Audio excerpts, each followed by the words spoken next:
السلام علیکم ورحمۃ اللہ تعالی وبرکاتہ۔ دوستو، امید کرتا ہوں کہ آپ خیریت سے ہوں گے، اچھے ہوں گے اور آپ کے شب و روز اچھی طرح کٹ رہے ہوں گے۔ دوستو، آج آپ کی خدمت میں ایک ایسا واقعہ لے کر حاضر آیا ہوں جن کو سننے کے بعد انشاءاللہ آپ کا ایمان اور تازہ ہو جائے گا، اور آپ کو یہ بھی سمجھ میں آئے گا کہ ہمارے جو بزرگان دین ہوا کرتے تھے، ہمارے جو بادشاہ ہوا کرتے تھے، وہ بادشاہ کتنا تقوی اور پرہیزگاری سے اپنے آپ کو لیس کر کے قوم و ملت کی خدمت کیا کرتے تھے۔ میں پیش کرتا ہوں، آپ سماعت کیجئے۔ جب حضرت قطب الدین بختیار کاکی کی وفات ہوئی تو کہرام مچ گیا۔ جنازہ تیار ہوا، ایک بڑے میدان میں جنازہ پڑھنے کے لیے لایا گیا۔ مخلوق بڑی تعداد میں جنازہ پڑھنے کے لیے نکل پڑی تھی۔ انسانوں کا ایک سمندر تھا جو حد نگاہ تک نظر آتا تھا۔ یوں معلوم ہوتا تھا کہ ایک بکھرے ہوئے دریا کی مانند یہ مجمع ہے۔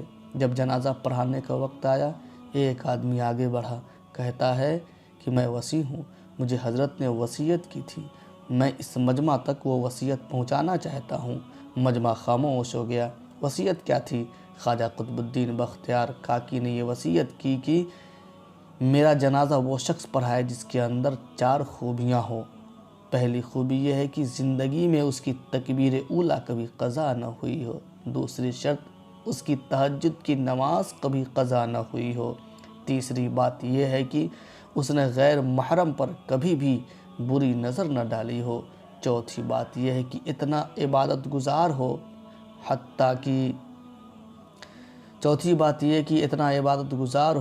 حتیٰ کہ اس نے عصر کی سنتیں بھی کبھی نہ چھوڑی ہوں۔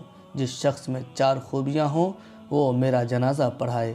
جب یہ بات کی گئی تو مجمع کو سانپ سونگھ گیا، سناٹا چھا گیا، لوگوں کے سر جھک گئے۔ کون ہے جو قدم آگے بڑھائے؟ کافی دیر ہو گئی، حتیٰ کہ ایک شخص روتا ہوا آگے بڑھا، حضرت قطب الدین بختیار کاکی کے جنازے کے قریب آیا، جنازے سے چادر ہٹائی اور کہا، قطب الدین، آپ خود تو فوت ہو گئے، مجھے رسوا کر دیا، میرا راز کھول دیا۔ اس کے بعد بھرے مجمع کے سامنے اللہ کو حاضر و ناظر جان کر قسم اٹھائی، میرے اندر یہ 4 خوبیاں موجود ہیں۔ لوگوں نے دیکھا، یہ وقت کا بادشاہ شمس الدین التمش تھا۔ میں بتانا یہ چاہتا ہوں، اگر بادشاہی کرنے والے دینی زندگی گزار سکتے ہیں تو کیا ہم دکان کرنے والے یا دفتر میں جانے والے ایسی زندگی نہیں گزار سکتے؟ اللہ رب العزت ہمیں نیکی کرنے کی توفیق عطا فرمائے۔ آمین ثم آمین بجاہ سید المرسلین صلی اللہ تعالیٰ علیہ وسلم۔